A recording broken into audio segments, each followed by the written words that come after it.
Hello students, welcome to our rank age. I'm your economics teacher Vinita Divedi and today we're gonna solve very important questions. Let's get started. Inferior goods and income increase. Topic है आपका demand and income effect का. यहाँ पे क्या है? An increase in income for inferior goods leads to. अगर हमारी income बढ़ेगी, अगर हमारी इनकम बढ़ती है तो उसका इफेक्ट क्या होगा इंफीरियर गुड्स के प्राइस पे और क्वांटिटी डिमांडेड पे. ठीक है, इंफीरियर गुड्स क्या होते हैं?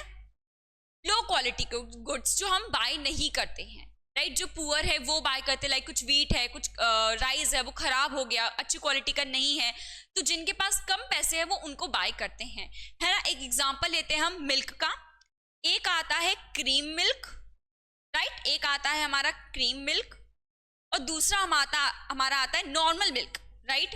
नॉर्मल मिल्क मान लेते 20 का आता है, तो क्रीम मिल्क कितने का आता है? 30 रुपीज का, है ना. तो जब हमारी इनकम बढ़ेगी, हमारे पास पैसे ज्यादा आएंगे, तो हम क्या करेंगे? हम अभी भी यही बाय करेंगे क्या? नहीं, है ना. हम और अच्छी क्वालिटी पे जाएंगे, हम क्रीम मिल्क लेना स्टार्ट करेंगे. क्यों? क्योंकि हमारी इनकम बढ़ गई. अब इसकी डिमांड तो बढ़ गई, बट मिल्क की डिमांड क्या होगी? कम हो जाएगी. मिल्क की जब डिमांड कम होगी तो प्राइस भी क्या होगा? लॉ ऑफ डिमांड का कम हो जाएगा, है ना. तो प्राइस भी इसकी क्या हो जाएगी? कम हो जाएगी according to law of demand, right. So fall, first option हमारा क्या है बेटा? Fall in equilibrium price and quantity. Fall मतलब हमारे जो इक्विलिब्रियम पॉइंट है, प्राइस और क्वांटिटी कम होगी, है ना. Fall in equilibrium price and quantity. दूसरा ऑप्शन है rise in equilibrium price and quantity. Rise होगा, बढ़ेगा. तीसरा फॉल फर्स्ट देन राइज, पहले गिरेगा फिर बढ़ेगा प्राइस और क्वांटिटी, या फिर राइज फर्स्ट देन फॉल. क्या लगता है आपको? मैंने अभी इस एग्जांपल से आपको समझाया कि जब इसकी वैल्यू कम हुई, इसकी डिमांड कम हुई, तो ऑब्वियसली उसकी प्राइस भी घटी, क्योंकि हमारी इनकम बढ़ने से हम और अच्छा क्वालिटी का प्रोडक्ट लेने लगे. इंफीरियर गुड्स जो हमारा ये था milk is are inferior goods, तो उसकी हमने डिमांड कम कर दी जिसकी वजह से प्राइस कम हो गया. So the correct option is a, fall in equilibrium price. Price भी गिरेगी और क्वांटिटी भी गिरेगी. हम ग्राफ से देख लेते हैं. यहाँ पे हमारी क्वांटिटी है, यहाँ पे हमारी प्राइस है. पहले हम इतने प्राइस में इतनी क्वांटिटी ले रहे थे. पहले हमारा प्राइस क्या था? 20, है ना. पहले हमारा जो प्राइस था उस पे हम इतनी क्वांटिटी ले रहे थे. अब हमने जब क्वांटिटी कम कर दी, हमारी क्वांटिटी कम कर दी मिल्क की, तो अब जब हमने क्वांटिटी कम कर दी तो उसकी प्राइस भी क्या हो जाएगी?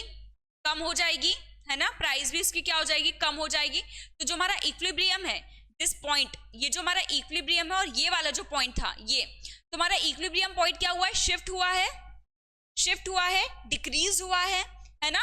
तो फॉल इन इक्विलिब्रियम प्राइस, ये हमारा यहाँ से फॉल हुआ है, ये हमारा फॉल हुआ है. एंड क्वांटिटी यहाँ से हमारी कम हुई और प्राइस हमारा यहाँ से इतना कम हुआ. This is your price falling and this is your quantity falling and this is your falling equilibrium. Got it? Second question है हमारा the indifference curve. A downward sloping, B upward sloping, C concave, D convex. Indifference curve हमारा हमेशा क्या होता है? Downward sloping होता है.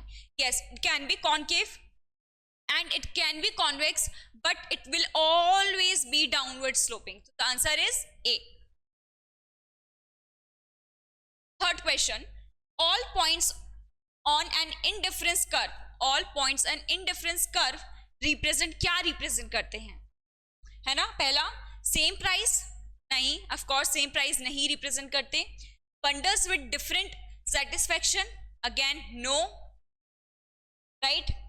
Strong preference, no. Same satisfaction level, आप डेफिनेशन अगर याद करें इंडिफरेंस कर्व की, तो उसमें क्या शो करता है? हमारा सेम सेटिस्फैक्शन लेवल. ठीक है, चाहे हम इस कमोडिटी को खाएं या इस कमोडिटी को, उसका जो कॉम्बिनेशन है वो आपको सेम लेवल ऑफ सेटिस्फैक्शन देगा. क्लियर है? Okay. Fourth question, a consumer is said to be. Consumer कैसा होना चाहिए? कंज्यूमर हमारा कैसा होना चाहिए? पहला, making use of bundles, second rational, third indifferent, and fourth not ready to substitute one product for another. एक कंज्यूमर है जो अल्कोहल यूज कर रहा है ना, अल्कोहल पी रहा है, तो वो क्या रैशनली डिसीजन ले पाएगा कि उसको कौन सी कमोडिटी लेनी चाहिए और कौन सी नहीं? क्या वो प्राइस में डिस्क्रिमिनेट कर पाएगा कि कौन सी प्राइस सही है कौन सी नहीं? नहीं, राइट? तो making use of bundles definitely no.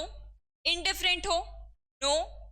Not ready to substitute one product for another, definitely no, because in our economy as we know we have to substitute the product.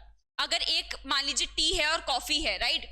अगर T की price बढ़ रही है तो obviously हम इतने rational हैं कि हम क्या लेना स्टार्ट कर देंगे? कॉफी, क्योंकि coffee is much cheaper than T in that case, right? तो हमारा जो एक कंज्यूमर होना चाहिए वो रैशनल होना चाहिए, समझदार होना चाहिए. Now which among the following is an example of substitute? इनमें से कौन सा एग्जाम्पल है सब्स्टिट्यूट का? सबसे पहले सब्स्टिट्यूट होता क्या है? सब्स्टिट्यूट मतलब किसी की कोई प्लेस ले सके, रिप्लेस कर सके, है ना? जैसे कि मैंने अभी एग्जांपल दिया, टी एंड कॉफी का ही दिया था मैंने अभी, कि अगर टी की प्राइस बढ़ रही है तो मैं क्या प्रेफर करूंगी? मैं अपनी इनकम तो सेव करूंगी ना, तो मैं क्या प्रेफर करूंगी? कॉफी, जो मुझे टी से मच चीपर वे में मिल रही है, राइट? तो मैं क्या कहाँ शिफ्ट हो जाऊंगी? कॉफी पे. तो टी पूरा, कॉफी टी को पूरा का पूरा रिप्लेस कर देगा, सब्स्टिट्यूट कर देगा, राइट? अब पेन और इंक क्या सब्स्टिट्यूट हो सकते हैं? अलग हो सकते हैं. इंक के बिना पेन काम नहीं करेगी और पेन के बिना इंक काम नहीं करेगा, तो ये तो ऑप्शन डेफिनेटली नहीं हो सकता. तीसरा ऑप्शन देखते हैं, कार एंड पेट्रोल. अब कार सिर्फ बिना पेट्रोल के आप चला सकते हो क्या? नहीं चला सकते. या पेट्रोल बिना कार के, बाइक के चला सकते हो? नहीं चला सकते. ये दोनों एक दूसरे को रिप्लेस नहीं कर सकते, ये दोनों एक दूसरे को रिप्लेस नहीं कर सकते. Last option is bread and butter. आप ब्रेड के साथ ही बटर खाते हैं, राइट? तो the only option left which is correct is T and coffee. आप टी को कॉफी के साथ भी रिप्लेस कर सकते हो, आप कॉफी को टी के साथ भी रिप्लेस कर सकते हो as price decrease, right? Thank you and stay connected, stay tuned, and we will be coming with more important questions for you. Thank you.